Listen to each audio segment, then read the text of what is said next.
নমস্কার। বাংলা সেরা গল্পে সবাইকে জানাই স্বাগত। শুরু করছি আজকের গল্প। আজ পড়ে শোনাব গজেন্দ্র কুমার মিত্রের লেখা গল্প ওপারের কৃতজ্ঞতা। শুরু করি গল্প ওপারের কৃতজ্ঞতা। কথা হচ্ছিল পরলোক নিয়ে। একজন বলছিলেন যে দয়া, মায়া, স্নেহ, প্রেম, কৃতজ্ঞতা মানব মনেরই বৃত্তি এগুলো, এবং মানবদেহের সঙ্গেই অঙ্গাঙ্গিভাবে জড়িত। এ দেহ ত্যাগ করে যারা চলে গেল তাদের আবার ও বৃত্তিগুলো আসবে কোথা থেকে? কারণ জীবনের সুখ দুঃখের সঙ্গে ওগুলোর সম্পর্ক ঘনিষ্ঠ। স্বর্গের বিবরণ তো ছেলেবেলা থেকেই পুঁথি পুরাণে পড়ে আসছ। সেখানে সুখও নেই, দুঃখও নেই। আর দেহ না থাকলে, দেহের প্রয়োজন না থাকলে সুখ দুঃখই বা থাকবে কেন? কাজেই মৃত্যুর পর বিদেহী আত্মার অস্তিত্ব যদি বা থাকে, রাগ, দ্বেষ, হিংসা এসব থাকা সম্ভব নয়। প্রতিহিংসা প্রেতের ওই ধরনের অনুভূতির কথা আমি একদম বিশ্বাস করি না। স্রেফ বাজে কথা। মুখুজ্জে মশাই এক কোণে বসে এতক্ষণ নিঃশব্দে বিড়ি টানছিলেন। এইবার যেন একটু নড়ে চড়ে বসলেন। মনে হলো কিছু বলবেন তিনি। মুখুজ্জে মশাই আমাদের মিস্টার ব্যানার্জির শ্বশুর। আবগারির দারোগা ছিলেন। কিছুদিন হলো রিটায়ার করেছেন। ছেলে নেই ভদ্রলোকের, 4টি মেয়ে। পর্যায়ক্রমে বছরের কয়েকটা মাস মেয়েদের বাড়িতে কাটান। তা মেয়েগুলিও সৎপাত্রে পড়েছে, ভালো ভালো শহরেই থাকে। দিল্লি, বোম্বাই, পুনা, ব্যাঙ্গালোর। তবে পূজা প্যান্ডেলটিতেই দিন রাতের বেশিরভাগ সময় কাটান। কথাবার্তার সম্বন্ধে সম্পূর্ণ সংস্কারমুক্ত বলে আমরাও কোনো অসুবিধা বোধ করি না, অর্থাৎ নিঃসংকোচে আড্ডা দিতে বাধে না। ধূমপান সম্বন্ধেও এর উদারতা বিখ্যাত। নিজেই বয়ঃকনিষ্ঠদের হাতে জোর করে সিগারেট বিড়ি গুঁজে দিয়ে সে বিষয়ে সংকোচ দূর করে দিয়েছেন। যাত্রা থিয়েটারেও উৎসাহ খুব। নিজে কিছুই করেন না, কিন্তু রিহার্সালে প্রতিদিন উপস্থিত থাকা চাই। এক কথায় মুখুজ্জে মশাই আমাদের মনের মানুষ। সুতরাং সকলেই আমরা উৎসুক হয়ে তার মুখের দিকে চেয়ে রইলাম। মুখুজ্জে মশাই ধীরে ধীরে কথা বলেন। সেইভাবেই শুরু করলেন। এ বিষয়ে এতকাল আমিও ফণুবাবুর সঙ্গে একমত ছিলাম, কিন্তু আজ এইমাত্র হঠাৎ একটা কথা মনে পড়ে গেল। এতদিন দুটো ঘটনার মধ্যে কোনো যোগাযোগ কল্পনা করিনি, কিন্তু কে জানে কেন এখন ফণুবাবুর কথাটা শুনতে শুনতে দুটো ঘটনাই একসঙ্গে পরপর মনে পড়ে গেল, এবং মনে হলো যে এ দুটোর মধ্যে একটা যোগসূত্র থাকা বিচিত্র নয়। আর অত ভূমিকাতে কাজ কি? আমি সব খুলে বলছি, আপনারা বরং বিচার করুন। এই পর্যন্ত বলে মুখুজ্জে মশাই তাঁর অর্ধসমাপ্ত বিড়িটা শেষ করার উদ্দেশ্যে আবার মুখে তুললেন, কিন্তু তার অন্তর্বহ্নি ভোক্তার উৎসাহের অভাবে ইতিমধ্যেই নিভে গিয়েছিল। বিরক্ত হয়ে সেটা ফেলে দিয়ে তিনি কাহিনীটাই শুরু করলেন। যে দুটি ঘটনার কথা আজ এইমাত্র মনে পড়ল, তার প্রথমটি যখন ঘটে তখন আমার মোটে 20 বছর বয়স। সবে বিএ পাশ করে মেডিকেল কলেজে ঢুকেছি। একদিন একটা গলায় দড়ির মরা এলো পোস্টমর্টেম পরীক্ষার জন্য। 15-16 বছরের কুমারী মেয়ে একটি, সম্ভবত বিয়ে হয়নি। বাবা গরিব বলে টাকার জোগাড় করে উঠতে পারেননি। সেই দুঃখেই কুরূপা মেয়েটি আত্মহত্যা করেছে। এই অনুমান করে আমরা প্রথমটা উদাসীন ছিলাম। স্নেহলতার সেই ঘটনার পর এই কথা মনে পড়াই তো স্বাভাবিক। কিন্তু হঠাৎ দুটি কথা কানে যেতে আমরা, অর্থাৎ তরুণ ছাত্ররা, বিশেষ চঞ্চল ও কৌতূহলী হয়ে উঠলাম। মেয়েটি নাকি খুব সুন্দরী এবং তার গর্ভে মাস চারেকের একটি ভ্রূণ পাওয়া গেছে। শুনে আমরা ভিড় করে মর্গে দেখতে গেলাম। সত্যি মেয়েটি সুশ্রী, এমনকি সুন্দরীও বলা যায়। গলায় দড়ি দেওয়ার ফলে মুখের চেহারাটা বিকৃত হয়ে উঠেছে, তৎসত্ত্বেও তার অসামান্য রূপ সম্পূর্ণ ঢাকা পড়েনি। এখনও ছবিটা স্পষ্ট মনে আছে আমার। একটি কালাপাড় শাড়িতে দেহটা ঢাকা, সুগোল সুগৌর হাতের মণিবন্ধে দুগাছা মাঠাবালা, রুক্ষ চুলের রাশ চারিদিকে ছড়ানো। সবটা জড়িয়ে কেমন একটা করুণারই উদ্রেক করল আমার তরুণ মনে। আমি বলে ফেললাম, আহা বেচারি, কেনই বা এই কাজ করতে গেল? সামান্য ভুলের এত বড় প্রায়শ্চিত্ত করার কি দরকার ছিল ওর? আমাদের সঙ্গে একটি ছেলে পড়ত পঞ্চানন বলে। সে বিদ্রূপ করে বলল, না করে কি করত? এ কলঙ্ক জানাজানি হলে আর কি কেউ বিয়ে করতো ওকে? মাঝখান থেকে ওর সমস্ত ফ্যামিলির ওপর একটা কালি লাগতো। তারা সমাজে ঠাঁই পেতেন না। আমি উত্তেজিত হয়ে বললাম, এ তোমার বাজে কথা পঞ্চানন। এমন সুন্দর মেয়ে কেউ কি আর বিয়ে করতো না? আজকালকার শিক্ষিত ছেলেদের মন উদার, কেউ না কেউ বিয়ে করতই। সামান্য একটা ক্ষণিকের ভুল কেউ করতো না। যার যতই উদারতা থাক, এই ঘটনা জানলে কেউ বিয়ে করতে চাইতো না। এমন উদার লোক একটি বার করতে পারো যে এই সামান্য ভুলই ভুলতে পারে? এই তো আমিই আছি। ঝোঁকের মাথায় বলে বসলাম। ও যদি বেঁচে থাকতো তো আমি ওকে বিয়ে করতাম। পাষণ্ড পঞ্চাননটা অবশ্য তা বিশ্বাস করল না। হো হো করে হেসে সকলের সামনে আমাকে অধোবদন করে দিলে একেবারে। বলল, ভাই আর আমার চাঁদপানা মেয়েটাকে বড়ই মনে ধরেছে। তবে কি জানো, সেই অকেশান হলো না তাই খুব বুক ঠুকে বলছো, কিন্তু ঠিক এমন অবস্থা দাঁড়ালে তখন আর রাজি হতে পারতে না, তা পাত্রী যতই সুন্দর হোক। শুধু কি আর সমাজের ভয়? আমার স্ত্রীর দেহ এবং মন দুই এর আগে অন্যত্র অর্পিত হয়েছে। এ জানলে পুরুষ কখনো উদারতা দেখাতে পারে না।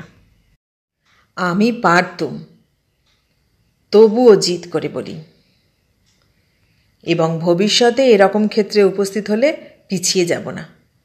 সামান্য মুহূর্তের ভুলে এত বড় একটা সম্ভাবনা নষ্ট হতে দেওয়া উচিত, এ আমি মানতে প্রস্তুত নই।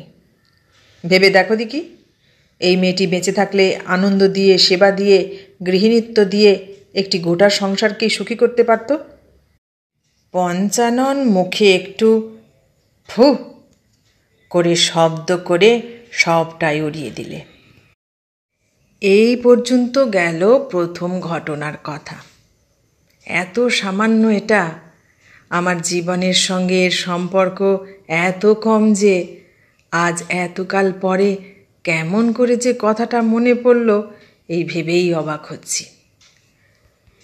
দ্বিতীয় ঘটনা ঘটে, তখন আমার বয়স 40 কি 41 হবে। প্রথম ঘটনার 20-21 বছর পরের কথা। আপনারা অনেকেই জানেন ডাক্তারি পড়া আমার কেন হয়নি। সেকেন্ড ইয়ারে উঠবার সঙ্গে সঙ্গেই বাবা মারা গেলেন। সংসার ঘাড়ে এসে পড়ল। চাকরি করা ছাড়া উপায় রইল না। চাকরি আগে একটা যেমন তেমন জুটিয়ে নিয়েছিলাম, তারপরই এলো বিবাহের প্রস্তাব। শ্বশুর আবগারির লাইনেই বড় চাকরি করতেন। তার মেয়েকে বিয়ে করব প্রতিশ্রুতি দেওয়াতে তিনি আমাকে এই লাইনে কাজ করে দিলেন। আমিও বেঁচে গেলাম, কারণ আমার বাবারও কন্যা ভাগ্য কম ছিল না। তার মধ্যে একটিকে মাত্র তিনি পার করে যেতে পেরেছিলেন, বাকি 4টি আমার ঘাড়ে পড়েছিল। শ্বশুরের দৌলতেই অল্প দিনের মধ্যে একেবারে ইন্সপেক্টরের র্যাঙ্ক পেয়ে গেলাম। আমার বরাত খারাপ, তাই তিনিও তাড়াতাড়ি মারা গেলেন, নইলে আমি আরও উন্নতি করতে পারতাম। যাই হোক, ইন্সপেক্টর হতে পেরেছিলাম তবু রক্ষা, নইলে বাবার অতগুলি এবং নিজের এতগুলিকে পার করতে পারতাম না। আপনারা হাসছেন, কিন্তু সত্যিই বলছি আমি বিশ্বাস করুন, এই মায়ের পুজো মণ্ডপে বসে বলছি, ঘুষ খাওয়া যাকে বলে তা আমি কখনো খাইনি। অর্থাৎ চাপ দিয়ে কি মোচড় দিয়ে টাকা আদায় করিনি। তা করলে আজ আমার কলকাতা শহরে 4-5খানা বাড়ি থাকতো, 8টা মেয়ের বিয়ে দিয়েও। তবে হ্যাঁ, আমাদের এ লাইনে একটা মাসকাবারি বন্দোবস্ত আছে। প্রত্যেক ভেন্ডারই প্রত্যেক দারোগাকে মাসিক একটা থোক টাকা দিয়ে থাকে। তা নইলে কোনো রকম চুরি না করেও বেচারারা চুরির দায়ে ধরা পড়তে পারে। তেমন দারোগা হলে নাস্তানাবুদ খাইয়ে দিবে। অনেক সময় আবহাওয়ার গতিকেই মালের ওজন বাড়ে কমে। দারোগা যদি হঠাৎ এসে ওজন করতে বসে, তাহলে বেশি কমের জন্যে কৈফিয়ত দেওয়া শক্ত হয়ে পড়ে বইকি। এইসব কারণেই সকলে একটা মাসকাবারি বন্দোবস্ত করে রাখে।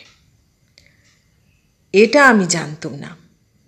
প্রথম যেদিন সনদ চৌধুরী আমার হাতে 5খানা 10 টাকার নোট গুঁজে দিয়ে গেল, সেদিন আমি অবাক। আমি ফিরিয়ে দিতেও গিয়েছিলাম, কিন্তু চৌধুরী হাত জোর করে বললে, মুখুজ্জেমশাই, ছাপোষা লোক আমি, দয়া করে এটা নিন, নইলে শাস্তি পাব না। তবু আমি কি বলতে যাচ্ছিলুম, আমার পিয়ন চোখ টিপে থামিয়ে দিলে। চৌধুরী চলে যেতে সে বেটা বললে, যে কাজের যা দস্তুর বাবু, না নিলে চলবে কেন? এ আপনার হক্কের পাওনা, নিন। সেই থেকে ওই হক্কের পাওনাটুকু শুধু নিয়েছি, আর তাতেই আপনাদের বাপ মায়ের আশীর্বাদে দিন কেটে গেছে আমার। খুব বড় মানসি চাল না কাটলেও ভদ্রতা বজায় রেখে চলতে পেরেছি। কিন্তু তবু সেবার এক ঘুষের মামলাতেই পড়ে গেলাম। তখন থাকি উত্তরবঙ্গের এক মহকুমা শহরে। সেখানে আমার মামলা যা কিছু প্রায় সবই ওঠে এক হাকিমের এজলাসে। তিনি অনাহারী মানে কিনা অবৈতনিক হাকিম হলেও তার দুর্দণ্ড প্রতাপ, কারণ তিনি স্থানীয় জমিদারও বটে। ফার্স্ট ক্লাস পাওয়ার ছিল তার, অনেক কিছুই করতে পারতেন। ওখানে যাবার পর দিন কতক বেশ সৎভাবেই কাটল।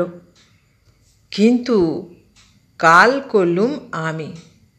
ভদ্রলোক বোতলেশ্বরীর উপাসক, এই খবর পেয়ে 2টি বোতল ভালো মাল উপহার দিয়ে ভারী খুশি হাকিম সাহেব। তিনিও মুরগিটা খাসিটা পাঠান।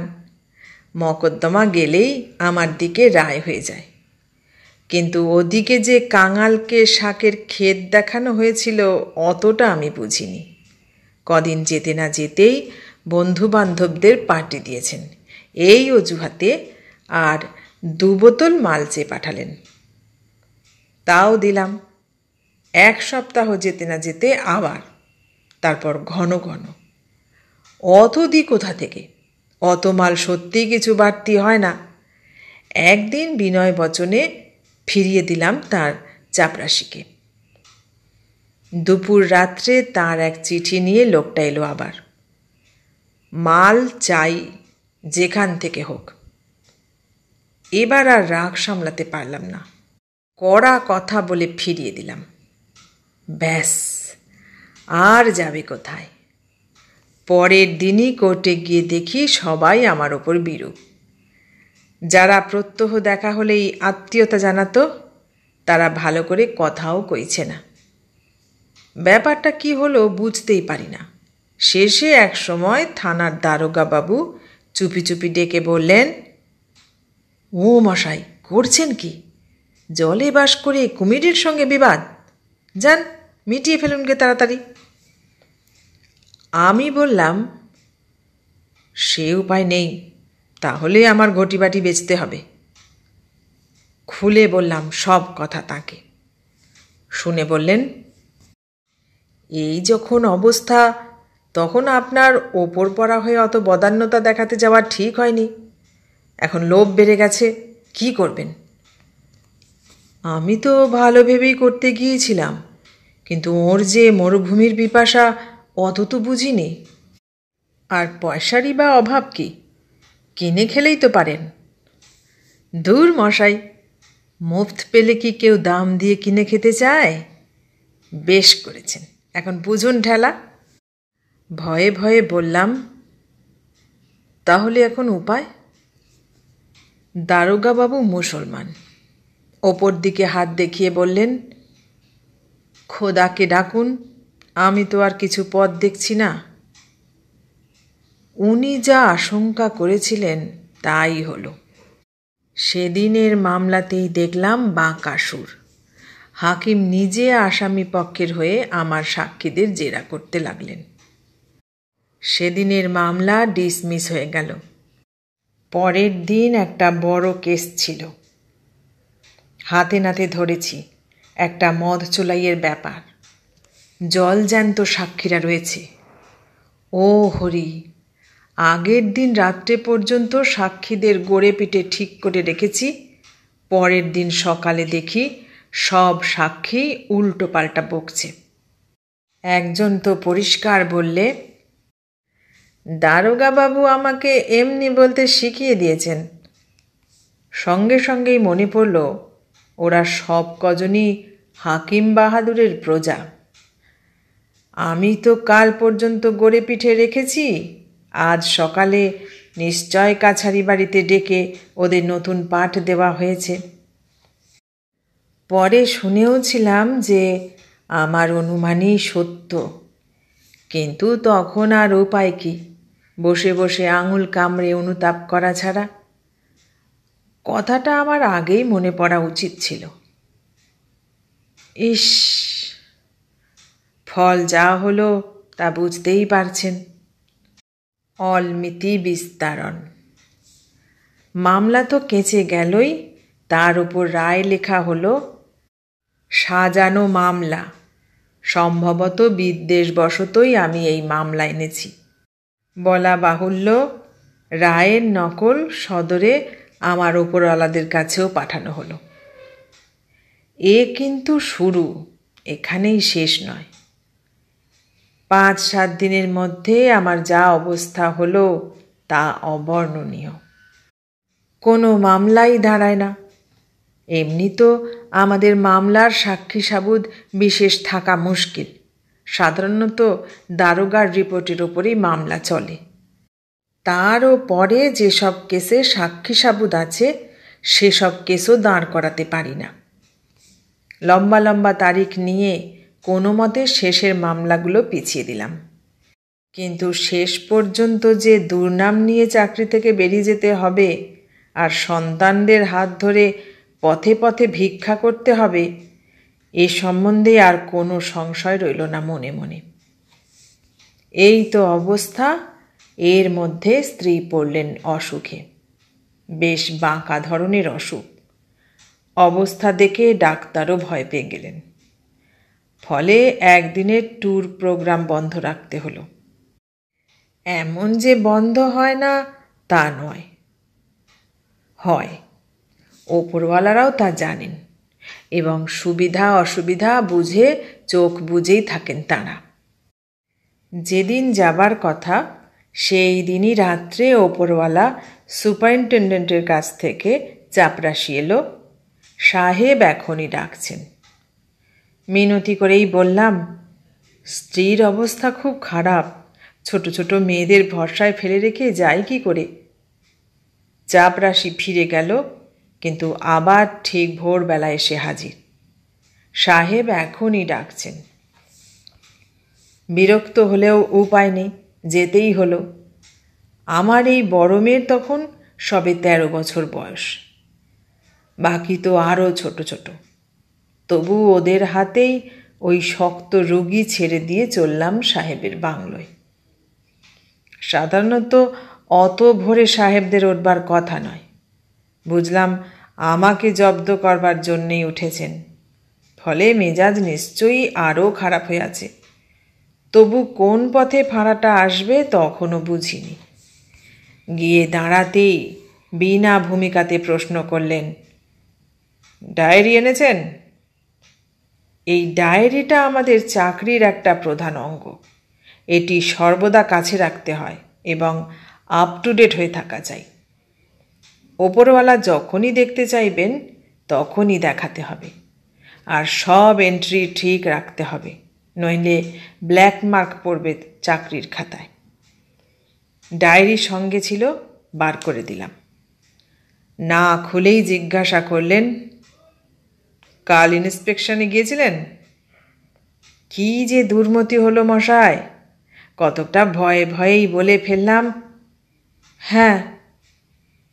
তা কই, ডায়েরিতে এন্ট্রি করেননি তো? খুলতে খুলতেই এই প্রশ্ন, অর্থাৎ খবর নিয়ে প্রস্তুত হয়েই ডেকে পাঠিয়েছেন আমাকে।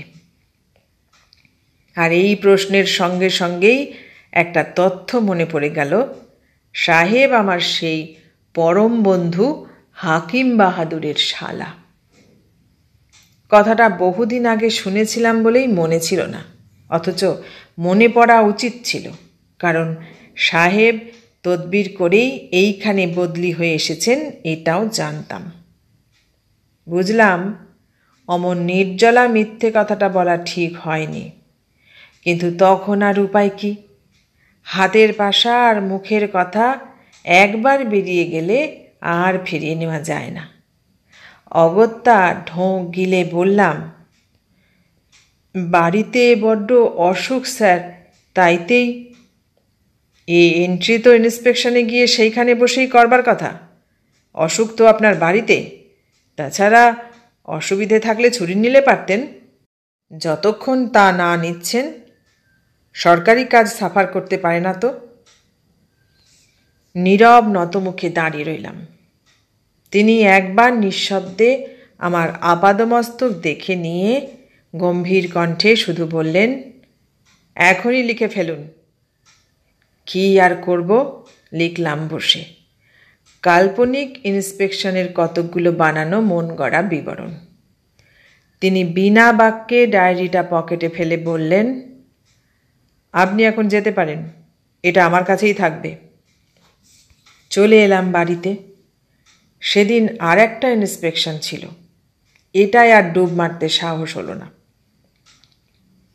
একটা কথা মনে রাখবেন, এখনকার চেয়ে তখন কাজ অনেক বেশি ছিল আমাদের লাইনে, কারণ তখন নুনও আমাদের সঙ্গে ছিল, আলাদা হয়ে যায়নি। ঠাসা প্রোগ্রাম থাকতো প্রায়। বাড়িতে অমন অসুখ, কিন্তু কি আর করব? ছুটির দরখাস্ত করলে তখনই তো আর মঞ্জুর হচ্ছে না।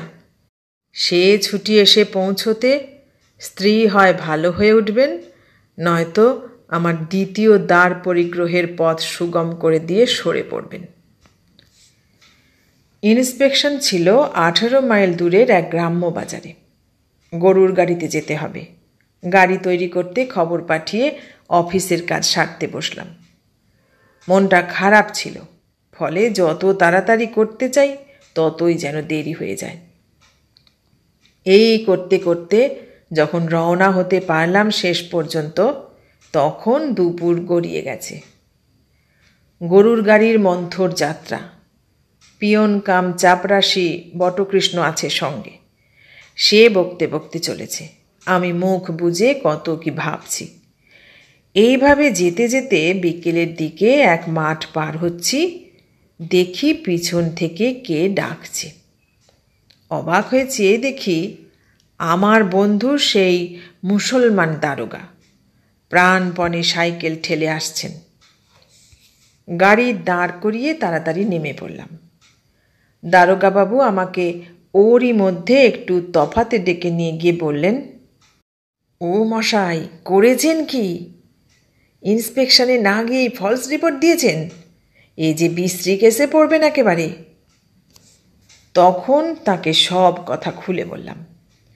শুনে তিনি উত্তর দিলেন, সব তো বুঝলাম, কিন্তু কি করা যাবে বলুন। সাহেব তখনই লোক পাঠিয়ে খবর নিয়েছেন, মৌখিক নয়, লিখিত পড়িত। সাক্ষীদের সই সাবুত পর্যন্ত প্রস্তুত। আপনি ডায়েরিতে লিখে ফলস রিপোর্ট দাখিল করেছেন। এই শুদ্ধ যদি কমিশনার সাহেবের কাছে পাঠায়। এই পর্যন্ত বলে একটু থেমে গম্ভীরভাবে মাথা নেড়ে বললেন দারোগাবাবু, বিশ্রী ব্যাপার হবে কিন্তু। সাসপেনশন তো বটেই, আরও গোলমাল হতে পারে। আমি এইটে শুনেই ছুটতে ছুটতে এসেছি। শুষ্ক ক্ষীণ কণ্ঠে একটা ধন্যবাদ দিলাম তাকে। আর কিছুই বলতে পারলাম না। তিনিও হয়তো অবস্থাটা বুঝবেন। বিশেষ কিছু না বলে আমার হাতটা ধরে সহানুভূতিসূচক একটা চাপ দিয়ে চলে গেলেন। আমিও এসে আবার গাড়িতে চাপলাম। গন্তব্যস্থানে যখন পৌঁছলাম তখন সন্ধ্যা তো পেরিয়ে গেছেই, রাতও বেশ থমথম করছে। পাড়াগাঁয়ের বাজার, অধিকাংশ দোকানপাটই তখন বন্ধ হয়ে গেছে। কেবল কেউ কেউ ঝাঁপের আড়ালে বসে তখনও খাতাপত্রের কাজ সারছে। আমাদের যিনি ভেন্ডার, তার আরও অনেক কারবার আছে। একই চালার নিচে পাশাপাশি অনেকগুলো দোকান, সবই বন্ধ। কেবল কাপড়ের দোকানটা তখনও একটু খোলা ছিল, অর্থাৎ মালিক সেইখানেই বসে মৌরির সঙ্গে কি একটা হিসাব দেখছিলেন। আমাদের আদর অভ্যর্থনার কোনো ত্রুটি হলো না, তা বলাই বাহুল্য। দোকানদার ভদ্রলোক সবিনয়ে জানালেন যে তাঁর স্ত্রীপুত্র কেউ এখানে নেই। তাঁর ব্রাহ্মণ মোহরি রান্না করে, তাঁরা দুজনে খান। অসুবিধা অবশ্যই হবে, তবু এত রাত্রে অন্য কোনো ব্যবস্থা তো করা সম্ভব নয়। ওইখানেই একসঙ্গে দুটো ভাতে ভাত চাপিয়ে দিচ্ছেন। অপরাধ না নিয়ে তাইতেই যেন আমি সন্তুষ্ট থাকি। আমার তখন খাওয়ার মতো মানসিক অবস্থা নয়, তবু বাঘ বিতণ্ডা করতেও ইচ্ছা ছিল না এ নিয়ে। তাছাড়া বটকৃষ্ণ আছে, গাড়োয়ান আছে, ওদেরও ব্যবস্থা হওয়া চাই। সুতরাং তার প্রস্তাবেই সম্মত হয়ে মুহুরী মশাইয়ের সাহায্যের জন্য বটুকে তার সঙ্গে পাঠিয়ে দিলাম। তারপর মুখ হাত ধুয়ে পাশের মিষ্টান্নের দোকান থেকে সংগৃহীত চা জল খাবার খেয়ে মাথা ধরার অছিলায় বেরিয়ে পড়লাম বাইরে। মালিক মশাইকে বললাম, আপনি ততক্ষণে হাতের কাজটা সেরে ফেলুন, আমি একটু ফাঁকায় ঘুরে আসি, মাথাটা যদি ছাড়ে। কাজ তার সত্যিই ছিল। তিনি দেখলুম খুশি মনে রাজি হয়ে গেলেন আমার প্রস্তাবে। বাজারের সংকীর্ণ রাস্তাটা পেরিয়ে ফাঁকা রাস্তায় এসে পড়লাম। দুদিকে বিস্তীর্ণ মাঠ, মাঝখান দিয়ে আধ পাকা রাস্তা। দূরে, বহু দূরে গাছপালার ঘনকৃষ্ণ রেখার মধ্যে গ্রামের আলো দু একটা দেখা যাচ্ছে। এদিকটা কিন্তু একেবারেই ফাঁকা আর নির্জন। বাইরে বেরিয়ে অনেকটা ভালো লাগলো। মাথাটা সত্যিই ধরেছিল, ধরে আছে সেই বিকেল থেকেই। খবরটা পাওয়ার পর থেকে সমস্ত মাথাটা কেমন যেন আচ্ছন্ন হয়ে আছে, নেশায় বুঁদ হয়ে থাকার মতো। এতক্ষণ কিছুই পরিষ্কার ভাবতে পারিনি, কোনো কিছুই।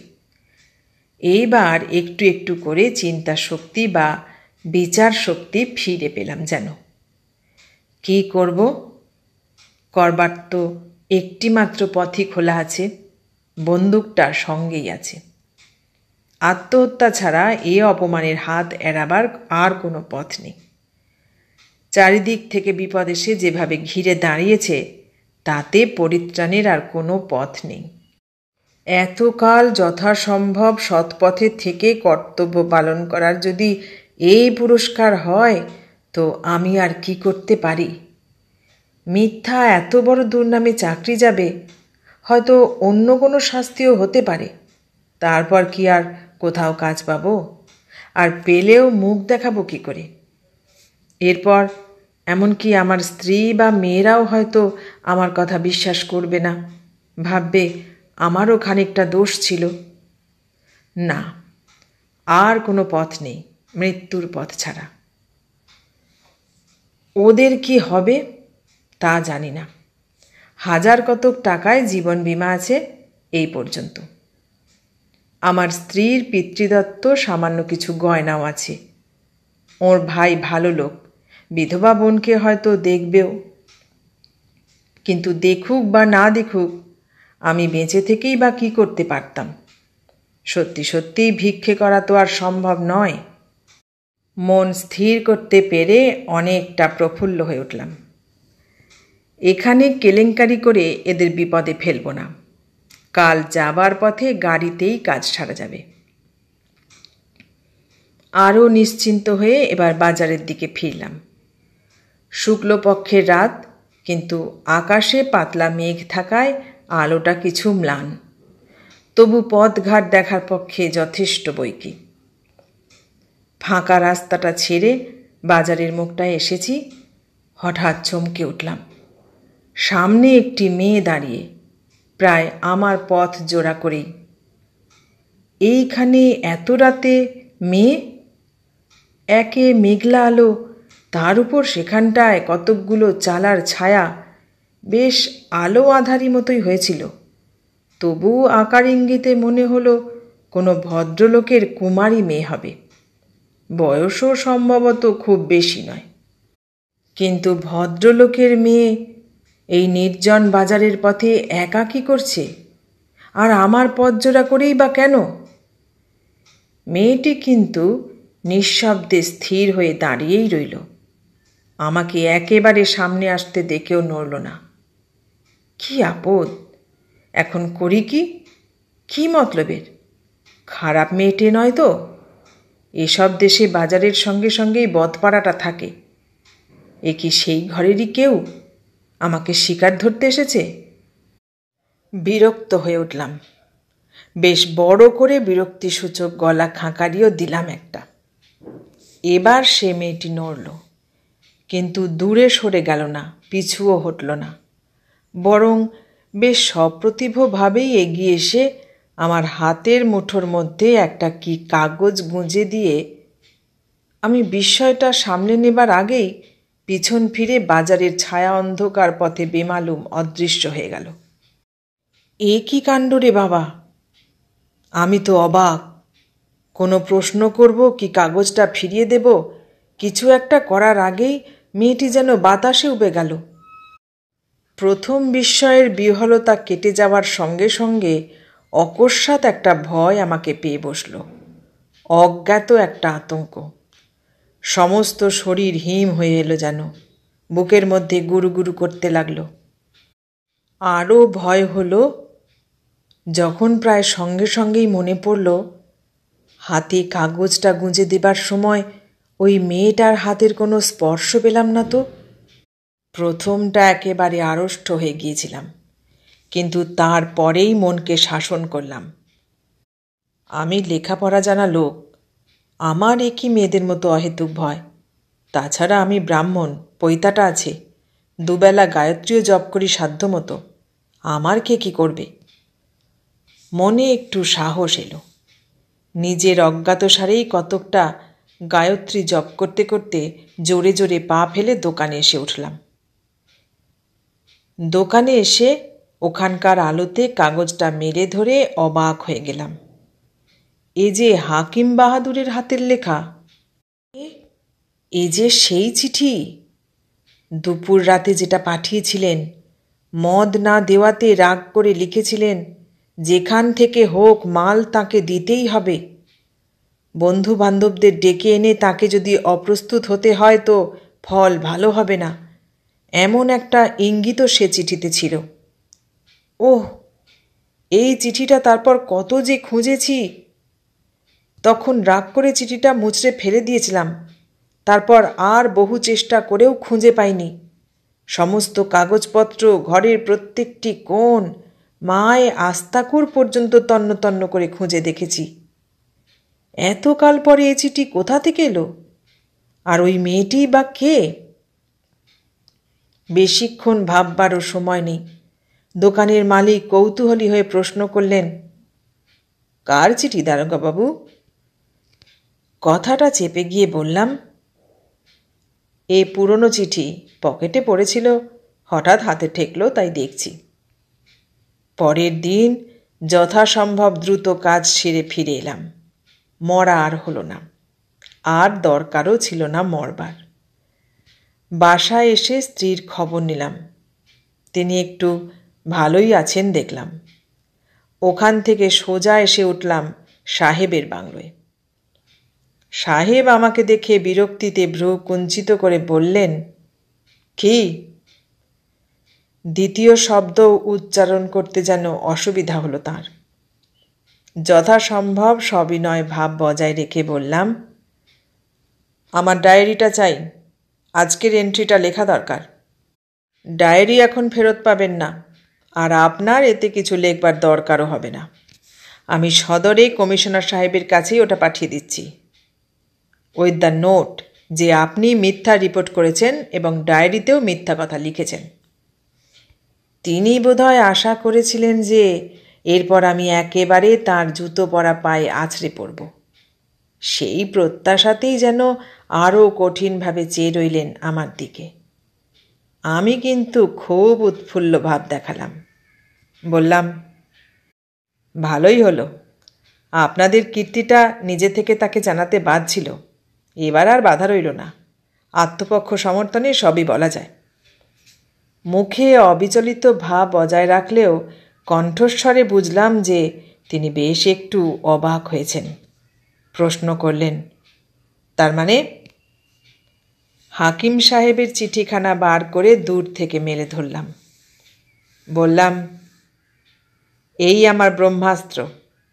তাকে জানাবো যে ম্যাজিস্ট্রেট আমার কাছ থেকে বেআইনি মদ ঘুষ চেয়েছিলেন, আমি দিইনি, সেই জন্যেই তিনি বিরূপ হয়ে আমাকে জব্দ করতে চাইছেন, এবং যেহেতু সুপারিনটেনডেন্ট তার আত্মীয়, সেই হেতু তাকে হাত করে আমাকে মিথ্যা চার্জে ফেলেছেন। সাহেবের মুখ এবার বিবর্ণ হয়ে গেল। কই দেখি বলে চিঠিটার দিকে হাত বাড়ালেন। আমি সঙ্গে সঙ্গে আর একটু পিছিয়ে বেশ নিরাপদ দূরত্বে গিয়ে বললাম, মাফ করবেন, দেখাতে হয়তো বড় সাহেবকেই দেখাবো। এই বলে তাকে সেলাম করে তাড়াতাড়ি বেরিয়ে এলাম। বাঘের গুহায় বেশিক্ষণ থাকা ঠিক নয়, এবার একেবারে সোজা বাড়ি। কদিনের উদ্বেগ, দুশ্চিন্তা, পথশ্রম সব মিলিয়ে অবসন্ন হয়ে পড়েছিলাম। বাড়ি ফিরেই শুয়ে পড়লাম। শোবার সঙ্গে সঙ্গেই ঘুমিয়ে পড়ে থাকব, হঠাৎ ঘুম ভেঙে গেল দরজায় কড়া নাড়ার শব্দে। উঠে দরজা খুলে দেখি সেই হাকিম বাহাদুর স্বয়ং। আসুন আসুন, অতি কষ্টে হাসি চেপে অভ্যর্থনা করলুম। কি সৌভাগ্য আমার! কিন্তু কি ব্যাপার বলুন তো, খুব জরুরি কোনো হুকুম কি? হ্যাঁ, একটু জরুরি দরকারই আছে। তা আমাকে ডেকে পাঠালেই তো হতো, আপনার আবার এত কষ্ট করে। না না, কষ্ট আর কি। একটু কাষ্ঠ হাসি হাসলেন তিনি। শুনলাম আপনার স্ত্রীর খুব অসুখ, তার খবরটা নেওয়াটাও তো উচিত। তারপর একটু চুপ করে থেকে কেশে গলাটা সাফ করে নিয়ে বললেন, গিয়েছিলুম একটু এই আপনাদের সাহেবের বাংলাতেই। উনি আবার আমার আত্মীয় হন কি না, দেখুন দেখি কাণ্ড। গিয়ে শুনি আপনার ডায়েরিতে কি একটু ইরেগুলারিটি হয়েছে। উনি একেবারে সেটা সদরে বড় সাহেবের কাছে পাঠাতে চাচ্ছিলেন। আমি বুঝিয়ে বলে সেটা নাকচ করে এলাম। ভুল ভ্রান্তি একটু মানুষের হয়ই, না কি বলেন?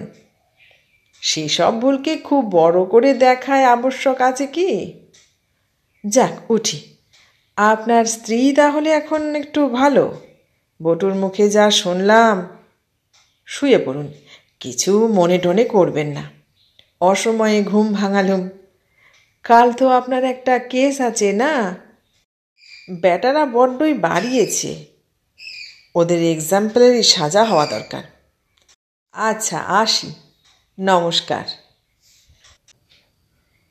একটানা এবং একতরফা এই অভিনয় করে হাকিম বাহাদুর চলে গেলেন। আমিও নিঃশ্বাস ফেলে বাঁচলাম। এটা যে ক্ষমা প্রার্থনাই সেটা বুঝতে বাকি রইল না।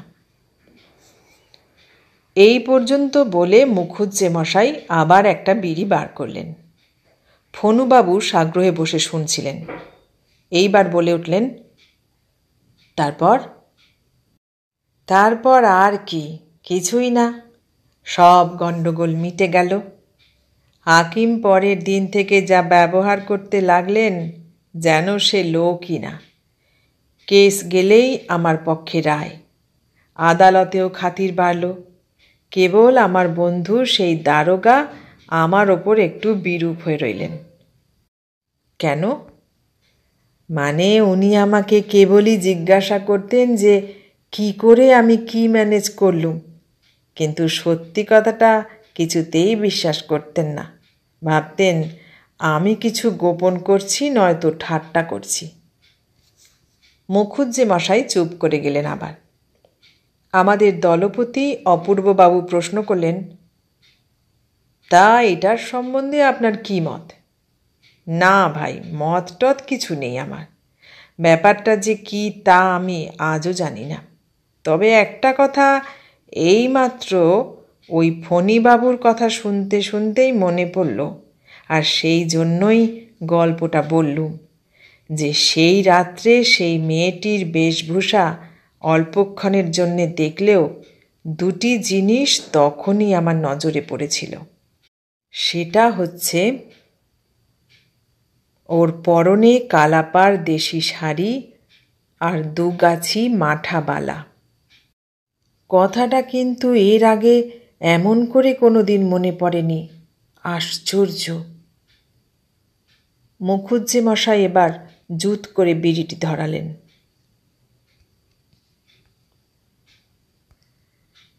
এতক্ষণ শুনলেন গজেন্দ্র কুমার মিত্রের লেখা গল্প ওপারের কৃতজ্ঞতা। কেমন লাগলো গল্পটা?